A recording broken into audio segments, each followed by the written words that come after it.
नमस्कार आप सभी को। तो चैप्टर 1 के पार्ट टू के इस वीडियो में आज हम लोग पढ़ेंगे, क्योंकि लास्ट वीडियो तो हम लोगों ने शायद स्ट्रेस स्ट्रेन डायग्राम तक पढ़ लिया था। तो एक क्विक रिवीजन देखते हैं हम लोगों को कौन कौन से टॉपिक्स पढ़ने थे। इसमें concept of load, stress, strain ये सब पढ़ लिया गया था। इलास्टिसिटी, इलास्टिक रेंज क्या होती है, लिमिट ऑफ प्रोपोर्शनलिटी हम लोगों ने स्ट्रेस स्ट्रेन डायग्राम के थ्रू समझा था कि प्रोपोर्शनल लिमिट क्या होती है, इलास्टिक लिमिट क्या होती है, यील्ड पॉइंट क्या होता है, ठीक है, अल्टीमेट स्ट्रेस पॉइंट या अल्टीमेट स्ट्रेस क्या होता है, फ्रैक्चर कहाँ पे होता है, नेकिंग कहाँ से फॉर्मेशन हो जाती है, ठीक है। इन सभी का एक शॉर्ट नोट्स आप लोग को पीडीएफ के थ्रू आपके ग्रुप में मिल गया होगा। उसके बाद हम लोगों ने देखा था कि कैसे नॉमिनल स्ट्रेस और ट्रू स्ट्रेस डायग्राम में क्या अंतर होता है, नॉमिनल स्ट्रेस और इंजीनियरिंग स्ट्रेस होते क्या हैं या ट्रू स्ट्रेस क्या होते हैं, ठीक है। देन हम लोगों ने हुक्स लॉ के बारे में बात किया था। हुक्स लॉ पढ़ने के बाद हुक्स लॉ में जैसे बताया गया था कि stress is directly proportional to strain within elastic limit, but इसी का मॉडिफाइड हुक्स लॉ भी आता है जिसमें बोला जाता है कि stress is directly proportional to strain up to proportionality limit, क्योंकि प्रोपोर्शनलिटी पॉइंट के बाद ही लीनियरिटी होता है, ठीक है। लीनियरिटी खो के उस प्रोपोर्शनल पॉइंट को हम लोगों ने बोला था कि ऐसा पॉइंट जहाँ पे कर्व लीनियर होके नॉन लीनियर पोर्शन पे जाने लगता है, उस पॉइंट को हम लोगों ने प्रोपोर्शनल पॉइंट बोला था। उसी का मॉडिफाइड हुक्स लॉ बनाया गया था जिसमें बोला गया था कि स्ट्रेस जो है वो स्ट्रेन के प्रोपोर्शनल है कहाँ तक, लिमिट ऑफ प्रोपोर्शनलिटी तक। बट हुक्स लॉ का जो जो मूल हुक्स लॉ था उसमें बात की गई थी कि वो इलास्टिक लिमिट तक एक दूसरे के प्रोपोर्शनल रहते हैं। देन उसके बाद हम लोगों ने हुक्स लॉ देख लिया था और देखते हैं कि कहाँ तक ये सब पढ़ लिया गया था। Tension, compressive stress, shear stress में क्या अंतर है, ठीक है। स्ट्रेस में लॉन्गिट्यूडनल स्ट्रेन क्या होता है, शियर लेटरल स्ट्रेन क्या होता है, शियर स्ट्रेन क्या होता है, उसके बारे में जानकारी लिया गया। वॉल्यूमेट्रिक स्ट्रेन क्या होता है, जिसमें वॉल्यूम चेंज हो जाता है ओरिजिनल वॉल्यूम से, उसे वॉल्यूमेट्रिक स्ट्रेन बोलते हैं। अच्छा, इस वॉल्यूमेट्रिक स्ट्रेन का फाइंड करने का एक फॉर्मूला है कि अगर लोड एक्सेल ही लग रहा है, मतलब बाई एक्सेल लोड है या ट्राई एक्सेल लोड है, उसके लिए अलग अलग वॉल्यूमेट्रिक स्ट्रेन निकाला जाता है। उसका वो तो है नहीं आपके पोर्शन में, लेकिन एक शॉर्ट नोट्स के थ्रू भेज दिया जाएगा, क्योंकि वॉल्यूमेट्रिक स्ट्रेन पे ही बेस्ड बहुत सारे न्यूमेरिकल बनते हैं और वॉल्यूमेट्रिक स्ट्रेन के हेल्प से हम लोग जो हुक्स के कांस्टेंट उनके बीच का रिलेशन भी ज्ञात कर सकते हैं इजीली। उसके बाद हम लोगों ने कॉन्सेप्ट ऑफ इलास्टिसिटी देखा था। कॉन्सेप्ट ऑफ इलास्टिसिटी में बताया गया था कि कभी जब भी कोई बॉडी को टेंसाइल फोर्स या कंप्रेसिव फोर्स लगाया जाता है तो अगर एक लिमिट के बाद अगर उस फोर्स को हटा लिया जाए तो बॉडी अपने ओरिजिनल शेप में आ जाती है, तो उसे हम लोग इलास्टिक बॉडी का इलास्टिक मटेरियल इलास्टिक बॉडी बोलते थे और उस मटेरियल की प्रॉपर्टी को इलास्टिसिटी बोला जाता था।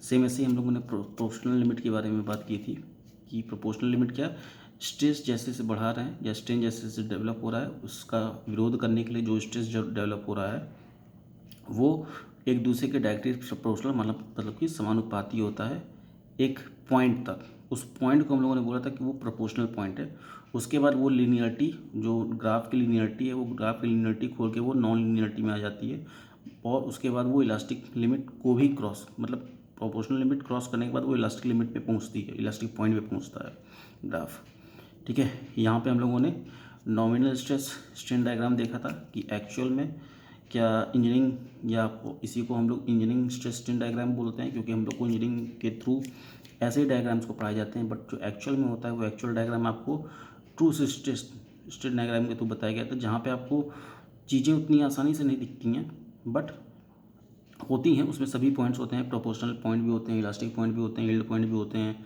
अल्टीमेट पॉइंट भी होते हैं, लेकिन वो चीज़ें दिखती नहीं हैं क्योंकि ये डक्टाइल मटेरियल का स्ट्रेस स्ट्रेन डायग्राम था। उसके बाद हम लोग को नॉमिनल स्ट्रेस के बारे में जानकारी लेनी थी कि नॉमिनल स्ट्रेस क्या होता है। जिस प्रकार से नॉमिनल स्ट्रेस स्ट्रेन डायग्राम होता है उसी को हम लोग इंजीनियरिंग स्ट्रेस स्ट्रेन डायग्राम बोलते हैं। सेम इसी प्रकार से नॉमिनल स्ट्रेस होता है और इसको डिफाइन किया जाता है force per unit initial cross section area, मतलब जब बॉडी पे कोई फोर्स नहीं लग रहा था उस समय बॉडी का जो क्रॉस सेक्शन था उस पे लगने वाले बल तथा उसके एरिया के रेशियो को हम लोग नॉमिनल स्ट्रेस या इंजीनियरिंग स्ट्रेस बोलते हैं, ठीक है। सेम इसी प्रकार से ट्रू स्ट्रेस क्या होता है, ट्रू, जैसे इससे पहले ट्रू स्ट्रेस स्ट्रेन डायग्राम देखे थे, बॉडी जब डिफॉर्म करती है, बॉडी पे जब नेक फॉर्मेशन होता है, उस समय बॉडी के क्रॉस सेक्शन पे, उस समय बॉडी के क्रॉस सेक्शनल एरिया, और मतलब उस समय जो फोर्स, जितना फोर्स लग रहा है वो फोर्स अपॉन उस समय बॉडी के क्रॉस सेक्शनल एरिया का जो रेशियो होता है, उसी को हम लोग ट्रू स्ट्रेस बोलते हैं। It is defined as a ratio of force per actual और instantaneous cross sectional area. Instantaneous मतलब अचानक किसी भी पोर्शन को उठा के हम लोग क्रॉस सेक्शनल एरिया निकाल दें with the help of ratio of force, ठीक है, तो उसे हम लोग ट्रू स्ट्रेस में कैटेगराइज करेंगे। तो बच्चे ज़्यादातर कन्फ्यूज़ हो जाते हैं, सर नॉमिनल स्ट्रेस क्या है, इंजीनियरिंग स्ट्रेस क्या है, ट्रू स्ट्रेस क्या है, ठीक है। तो ट्रू स्ट्रेस क्या है कि ट्रू स्ट्रेस में किसी भी एरिया को इंस्टेंटेनियसली ले लिया जाता है, इंस्टेंटेनियस ले लिया जाता है, कहीं से भी, कभी भी, कहीं पे भी उठा के ले सकते हैं। बट नॉमिनल स्ट्रेस या इंजीनियरिंग स्ट्रेस में हम लोग उस समय का एरिया लेते हैं जब बॉडी पे कोई फोर्स नहीं लग रहा होता है। ये ब्रिटल मटेरियल का आपको स्ट्रेस स्ट्रेन डायग्राम बताया गया था, जहाँ पे एक ही पॉइंट पे बॉडी फ्रैक्चर भी कर जाती है, उससे पहले बॉडी अल्टीमेट पॉइंट पे भी पहुँचती है अपने, उससे पहले बॉडी अपनी इलास्टिक लिमिट में भी पहुँचती है, उससे पहले बॉडी अपने प्रोपोर्शनल लिमिट में भी पहुँचती है। मतलब जो चीज़ें आपको डक्टाइल मटेरियल में एज ए अलग अलग ईच पॉइंट दिखा है, वो पॉइंट ब्रिटल मटेरियल में दिखता नहीं है। बॉडी जैसे ही प्रोपोर्शनल लिमिट को पार करती है और तुरंत इलास्टिक लिमिट पर पहुँचती है, उसके बाद बॉडी अल्टीमेट पॉइंट पहुँचते ही तड़ाक से, मतलब यहाँ पे मेनली कहने का मतलब है यहाँ के कि आपको यहाँ पे बॉडी फ्रैक्चर होने से पहले कोई नेक फॉर्मेशन नहीं करती कि हम दिखाती हो कि हम भाई टूटने वाले हैं, ऐसा कुछ नहीं होता। बॉडी अचानक से तुरंत फोर्स लगाए, तुरंत पट से टूट जाएगी, ठीक है। इसलिए यहाँ पे एक ही पॉइंट के थ्रू दर्शाया गया है, लेकिन आपको जो नोट्स मिला होगा वहाँ पे अलग अलग पॉइंट्स मतलब एक दूसरे से एकदम अटैच्ड होंगे, वहाँ पे दिखाया गया होगा, ठीक है। नेक्स्ट हम लोगों को हुक्स लॉ के बारे में बड़ा पढ़ाया गया था। तो हुक्स लॉ एक बिहेवियर है प्रिंसिपल ऑफ इलास्टिक मटेरियल का, where how the deformation are take place in elastic material with respect to applied load, ठीक है। मेनली ये दर्शाता है कि कैसे कोई मटेरियल डिफॉर्म हो रहा है विद अप्लाइड लोड के कारण, उसके बारे में एक रिलेशन बताता है कि stress is directly proportional to strain होता है, जहाँ पे प्रोपोर्शनलिटी साइन हटाने के बाद एक कांस्टेंट जुड़ जाता है जिसे हम लोग हुक्स कांस्टेंट या यंग्स मॉडुलस, क्योंकि हुक्स के थ्रू ये कांस्टेंट जनरेट हुआ है, इसलिए इसको हम लोग हुक्स कांस्टेंट या यंग्स मॉडुलस कहते हैं। तो हुक्स लॉ आपके एग्ज़ाम पॉइंट ऑफ व्यू से बहुत इंपॉर्टेंट है, और मे भी हो सकता है इसके रिलेशंस भी आ जाएं, क्योंकि 3 हुक्स कांस्टेंट हैं, एक यंग्स कांस्टेंट है, जैसे आपको बताया जाएगा यहाँ पे देखिए, यंग्स मॉडुलस और मॉडुलस ऑफ इलास्टिसिटी है, ठीक है, जिसको हम लोग normal stress upon normal strain की वैल्यू से फाइंड कर सकते हैं। शियर मॉडुलस और मॉडुलस ऑफ रिजिडिटी को कहीं कहीं सी से, कहीं कहीं एन से, कहीं कहीं एन जी से भी दिखाया गया है, अलग अलग किताब में अलग अलग चीज़ें दिखाई गई हैं, इसलिए मैंने तीनों ले लिया कि आपको कन्फ्यूज़न ना हो, कहीं पे सी से दिखाया है, कहीं से एन से दिखाया है, कहीं से जी पे दिखाया है। तो शियर मॉडुलस या मॉडुलस ऑफ रिजिडिटी जो फाइंड करने का तरीका है वो ये है कि shear stress upon shear strain का जो रेशियो होता है उसी को हम लोग शियर मॉडुलस ऑफ रिजिडिटी से फाइंड किया जा सकता है।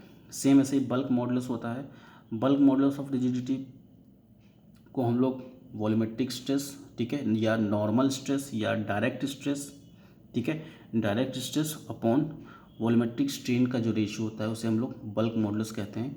अब इन तीनों के बीच का जो रिलेशन होता है वो रिलेशन आपके शायद सिलेबस में नहीं है, मेरे ख्याल से नहीं है, बट अगर होता है तो इसको हम लोग देखेंगे थ्रू नोट्स कि कैसे हम लोग वो इक्वेशन डिराइव करते हैं। ये जो इक्वेशंस आएंगी आपके आगे देखी जाएंगी, जैसे यंग्स मॉडुलस के बारे में बताया गया है, ठीक है। यहाँ पे mechanical property of material to withstand the compression और इलॉन्गेशन, आपको इलॉन्गेशन भी पढ़ना है।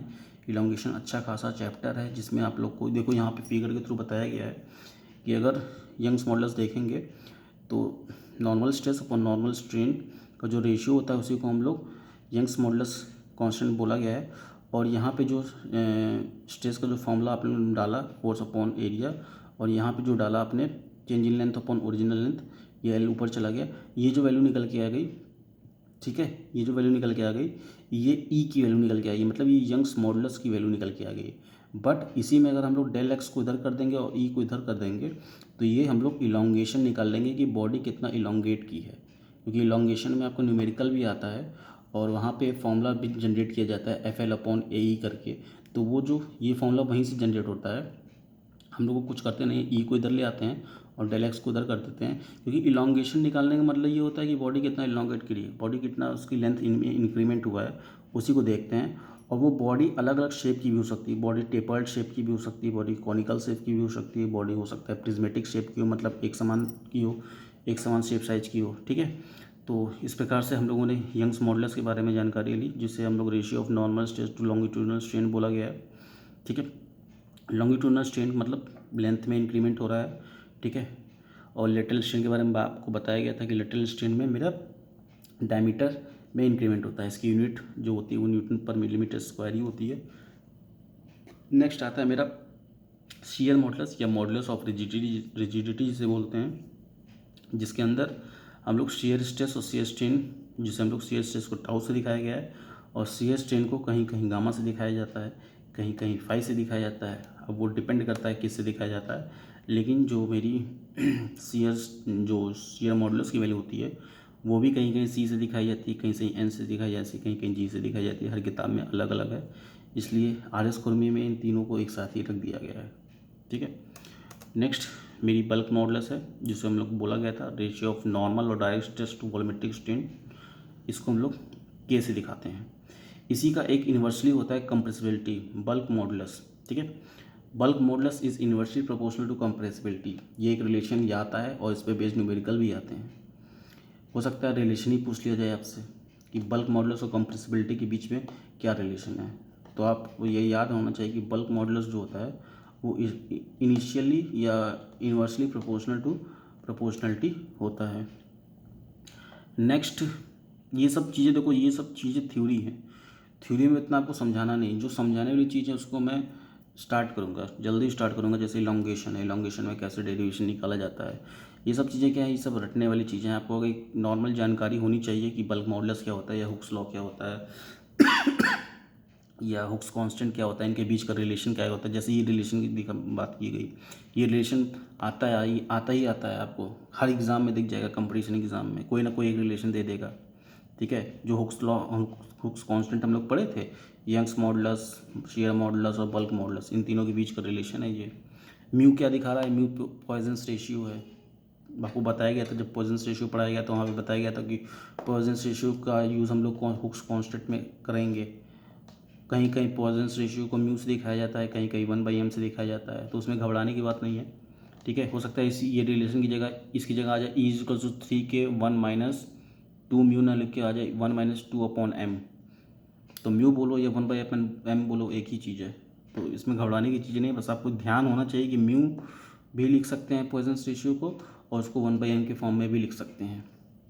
और यहाँ पे आपको देखिए, इस वाले पहले वाले रिलेशन में आपको यंग्स मॉडुलस शियर मॉडुलस के बीच का रिलेशन दिखाया गया है, यहाँ पे यंग्स मॉडुलस और बल्क मॉडुलस के बीच का रिलेशन दिखाया गया है, और यहाँ पे यंग्स मॉडुलस, शियर मॉडुलस और बल्क मॉडुलस तीनों के बीच का रिलेशन दिखाया गया है।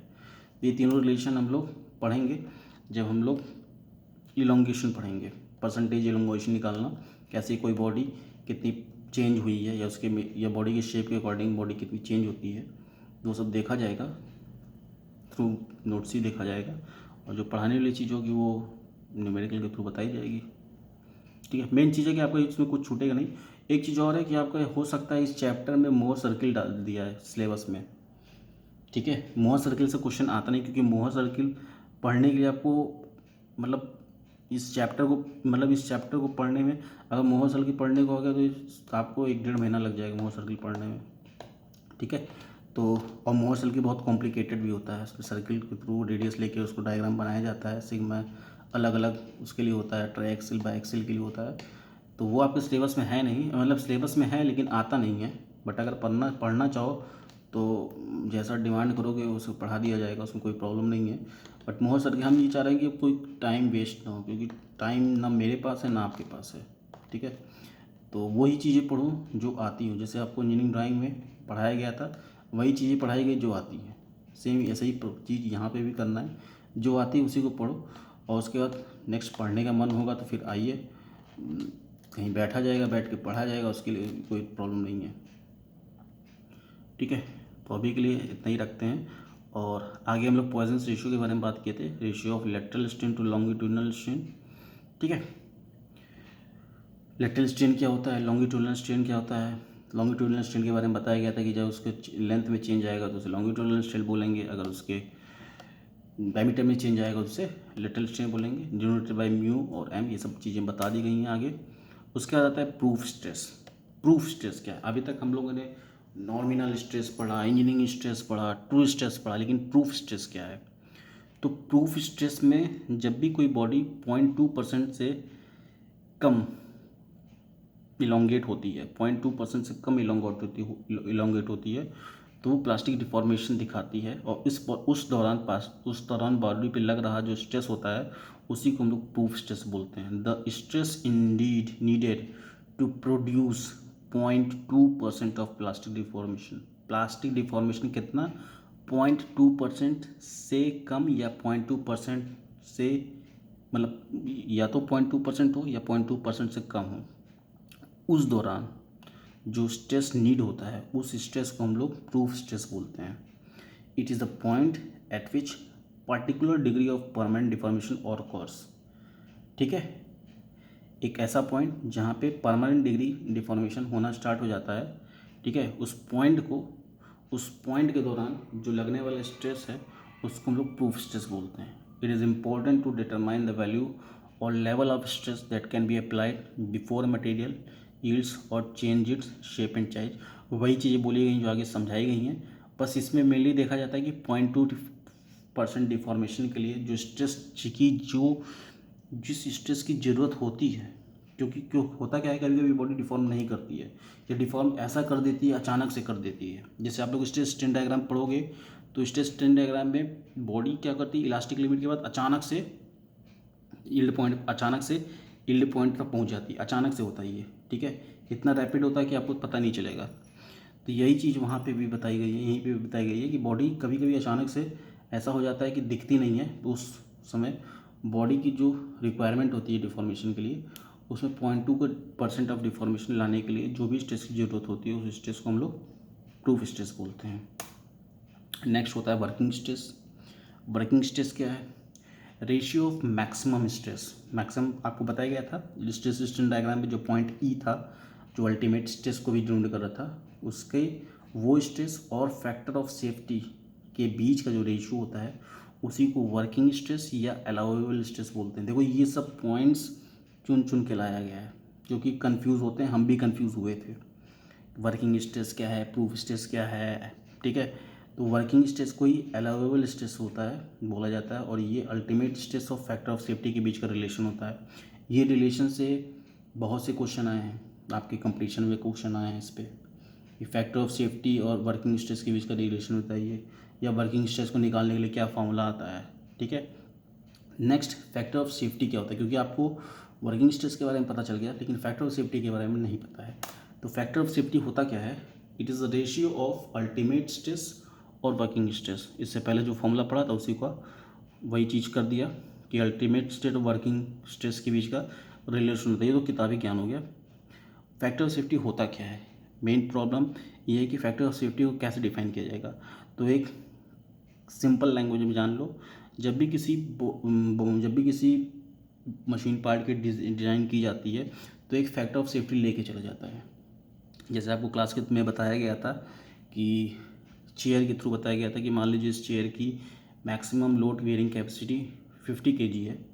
अगर मुझको डिज़ाइन करना हो उस चेयर को तो मैं हमेशा 50 kg की चेयर नहीं डिज़ाइन करूँगा, मैं उससे ज़्यादा लोड बेयरिंग कैपेसिटी सस्टेन करने की चेयर डिज़ाइन करूँगा, जो कि 55 kg या 60 kg होगा। तो ये जो सेफ्टी लेके चला गया है इसी को फैक्टर ऑफ सेफ्टी बोला गया है। जब भी ब्रिजेस बनाए जाते हैं या कोई भी ऐसे स्ट्रक्चर्स बनाए जाते हैं जहाँ पे लोड बेयरिंग कैपेसिटी बहुत ज़्यादा होती है, तो वहाँ पे फैक्टर ऑफ सेफ्टी लेके चला जाता है। और कोई भी आप डिज़ाइन को बनाओ, कोई भी स्ट्रक्चरल डिज़ाइन बनाओ या मशीन पार्ट बनाओ, फैक्टर ऑफ सेफ्टी को दिमाग में रख के ही उसकी डिज़ाइन की जाती है, क्योंकि विदाउट फैक्टर ऑफ सेफ्टी फिर वैसे ही होगा जैसे देख ही रहे थे आप, पुल कहाँ पे किस राज्य में, बिहार का धड़ाधड़ पुल गिरने लगा। ठीक है, तो अगर नहीं लेके चलेंगे तो फिर वही चीज़ें होंगी।